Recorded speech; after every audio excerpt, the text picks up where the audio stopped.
Iran में तबाही का तूफान लाने पर आमादा इजराइल की मिसाइलें। ईरान की मिसाइलों को हवा में मार गिराने वाला आयरन डोम जैसा सुरक्षा कवच। आसमान से ईरान की जमीन पर कहर बरपाने वाले इजरायली फाइटर जेट। ईरान के परमाणु ठिकानों पर आग की गोली की तरह बरसने वाले बम। सटीक निशाने को तबाह करने वाले इजरायली ड्रोन। इजराइल ने ईरान को मिट्टी में मिलाने के लिए अपनी पूरी ताकत झोंक दी है। अपनी तरकश से इजराइल हर तीर निकाल रहा है। जमीन से आसमान तक मार करने वाले हर हथियार को खपा रहा है, लेकिन फिर भी ईरान झुकने को तैयार नहीं। ईरान झुकेगा या नहीं, इसका जवाब तो आने वाले दिनों में पता चलेगा, लेकिन ईरान को झुकाने के बदले आर्थिक मोर्चे पर इजराइल लगातार झुकता जा रहा है, टूटता जा रहा है। ईरान और इजराइल के बीच जारी संघर्ष सिर्फ सैन्य नहीं, अब आर्थिक संकट में भी बदलता जा रहा है। एक अनुमान के मुताबिक इजराइल का रोजाना युद्ध लड़ने में $725 मिलियन यानी करीब 6,000 करोड़ रुपए खर्च हो रहे हैं। 13 जून को ईरान पर अटैक के बाद पहले ही 2 दिन में इजराइल का खर्च $1.45 अरब यानी करीब 12,500 करोड़ रुपए तक पहुंच गया था। अब तक 9 दिनों में करीब 54,000 करोड़ रुपए से ज्यादा खर्च हो चुके हैं। इसमें केवल मिसाइल, जेट ईंधन, बमबारी और सैनिक तैनाती जैसे सीधे खर्च शामिल हैं। पब्लिक इंफ्रास्ट्रक्चर को हुए नुकसान और प्रोडक्टिविटी में गिरावट को भी जोड़ा जाए तो असल खर्च इससे कहीं ज्यादा हो सकता है। वहीं इजरायली वित्त मंत्रालय ने 2025 में जीडीपी ग्रोथ रेट का अनुमान 4.3 से घटाकर 3.6 कर दिया। वहीं 2025 में पहले से तय बजट घाटे की सीमा 4.9% यानी लगभग $27.6 अरब से बढ़ सकती है। युद्ध के कारण इजराइल का रक्षा बजट भी लगातार बढ़ता जा रहा है। 2023 के $15 अरब से बढ़कर 2025 में $31 अरब रक्षा बजट हो गया, जो जीडीपी का लगभग 7%, जो कि दुनिया में यूक्रेन के बाद सबसे ज्यादा है। इससे स्वास्थ्य और शिक्षा जैसे अहम क्षेत्र लगातार पिछड़ रहे हैं। मैं आपको एक अंदाजा देता हूं कि युद्ध शुरू होने के पहले इजराइल अपनी जीडीपी का करीबन 3.5% खर्च करता था डिफेंस पर। आज की तारीख में ये आकलन है कि इजराइल का जीडीपी का 7% जो है वो युद्ध की तरफ खर्च हो रहा है। एक तरफ इजराइल युद्ध में पानी की तरह पैसे बहा रहा है, लेकिन जिस अमेरिका के भरोसे इजराइल बैठा है वो अभी भी युद्ध में सीधे कूदने को लेकर हाँ ना की स्थिति में है।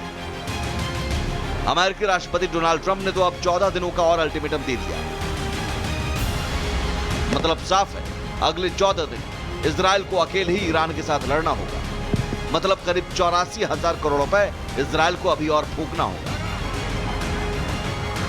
14 दिनों के बाद भी ट्रंप क्या करेंगे किसी को पता नहीं। तो क्या ट्रंप के भरोसे इजराइल को यह युद्ध ले डूबेगा? अमेरिकन कंपनीज बड़ी तादाद में इजराइल से काम करती हैं, तो क्या होता है कि उसमें जो इजरायली काम करते हैं उनको जितना पेमेंट किया जाता है उसका एक भाग बिना बताए एज पर कॉन्ट्रैक्ट वो अमेरिकन कंपनी डाइवर्ट कर देती है। कहाँ पर? अमेरिकन फेडरल बजट की तरफ। तो इजराइल ने जितना अब तक खर्च कर लिया है सुमित, इस युद्ध में मेरे ख्याल से इजराइल को 40 साल लग जाएंगे इस पेमेंट को अमेरिका में भेजने में। साफ है, युद्ध अगर लंबा खिंचा तो हमास और हिजबुल्लाह से पहले से ही लड़ रहे इजराइल के लिए जीत हार से अलग आर्थिक मोर्चे पर ऐसी मार पड़नी तय है जिसके जख्म सालों साल तक हरे रह सकते हैं। Bureau report, Republic Bharat.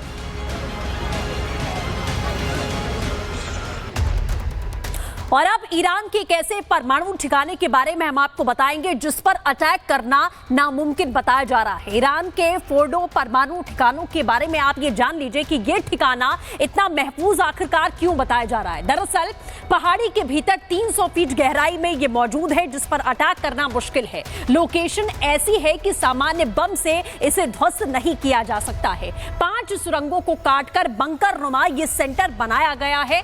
9 परमाणु बम बनाए बनाए जा सकते हैं इस सेंटर में। जो जानकारी है 27,000 से ज्यादा सेंट्रीफ्यूज इसमें चलते हैं। जो जानकारी मिल रही है 60% तक संवर्धित यूरेनियम का भंडार यहां पर मौजूद है।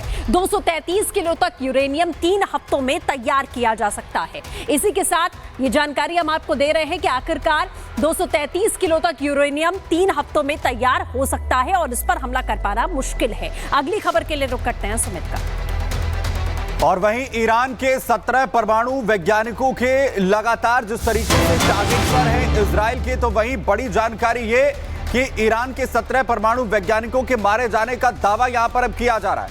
17 परमाणु वैज्ञानिकों को ढेर कर दिया गया है। ये बड़ी जानकारी आपको यहां पर दे रहे हैं क्योंकि लगातार इजराइल जो है वो बड़े हमले कर रहा है। इजरायली मीडिया ने कई वैज्ञानिकों को लेकर यह दावा किया है। इजरायली मीडिया ये दावा कर रहा है कि 17 परमाणु वैज्ञानिक जो हैं वो मार गिराए गए हैं। इजराइल के हमले में इन ईरान के वैज्ञानिकों के मारे जाने का दावा जो है वो इजरायली मीडिया में किया जा रहा है। दरअसल लगातार ईरान के जो वैज्ञानिक है परमाणु वो निशाने पर हैं इजराइल के।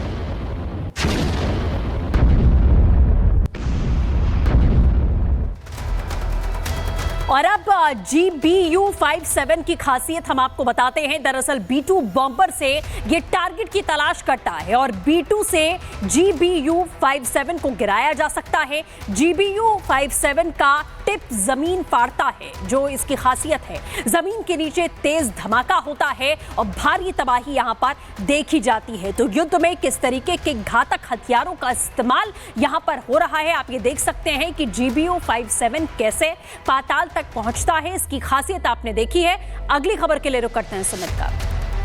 तो खतरनाक हथियारों का इस्तेमाल जो है वो दोनों ही तरफ से इस वक्त हो रहा है। वहीं GBU-57 की जो खासियत आखिर क्या है वो भी हम आपको यहां पर बताते हैं। दरअसल GBU-57 की अगर खासियत की बात करें तो इसका वजन तकरीबन 13,608 किलो है। वहीं आपको यह भी बताएं कि इसकी लंबाई 20 फीट की है जिसका इस्तेमाल किया जा रहा है। क्षमता जो है वो तकरीबन 200 फीट की गहराई तक जो है वो प्रहार करने के बड़े हमले किए जा सकते हैं इसके जरिए। GBU-57 जो है अगर कहीं पर भी अटैक इसका होगा तो पूरी तरह से तबाही मचा सकता है। और फोर्डो जिस तरीके से यह कहा जा रहा है कि परमाणु क्षेत्र है, परमाणु प्लांट है, जिसको ध्वस्त करने की पूरी कोशिश जो है वो इजराइल और अमेरिका की तरफ से हो रही है। वहीं इसी बीच बड़ी खबर आपको बताएं कि इजराइल में भी ईरान के 40 ड्रोन गिराने का दावा इजराइल ने ईरान के 40 ड्रोन्स को जो है वो गिराया है। बड़ी खबर यह भी कि 13 जून से अब तक ईरान ने 1000 से ज्यादा ड्रोन्स दागे हैं। 470 ड्रोन्स को इजराइल ने गिराने का दावा यहां पर किया है। एक के बाद एक हमले जिस तरीके से हो रहे हैं ईरान की तरफ से, तो वहीं इजराइल उन हमलों को भी ध्वस्त करने की पूरी तरीके से कोशिश कर रहा है। और वहीं ईरान की तरफ से बड़ी संख्या में ड्रोन अभी तक दागे गए हैं। 1000 से ज्यादा ड्रोन 13 जून जब हमलों की शुरुआत हुई थी तब से अब तक दागे जा चुके हैं। और अमेरिका के राष्ट्रपति डोनाल्ड ट्रंप के सर पर अब नोबेल पीस प्राइज का जुनून सा चढ़ गया है। पहले पाकिस्तान ने ट्रंप के नाम पर नोबेल पीस प्राइज के लिए नॉमिनेशन किया। इसके बाद व्हाइट हाउस में जब कांगो और रवांडा के बीच में शांति समझौते पर साइन हुए तो ट्रंप का ये दर्द छलक ही गया। कैसे, दिखाते हैं इस रिपोर्ट में।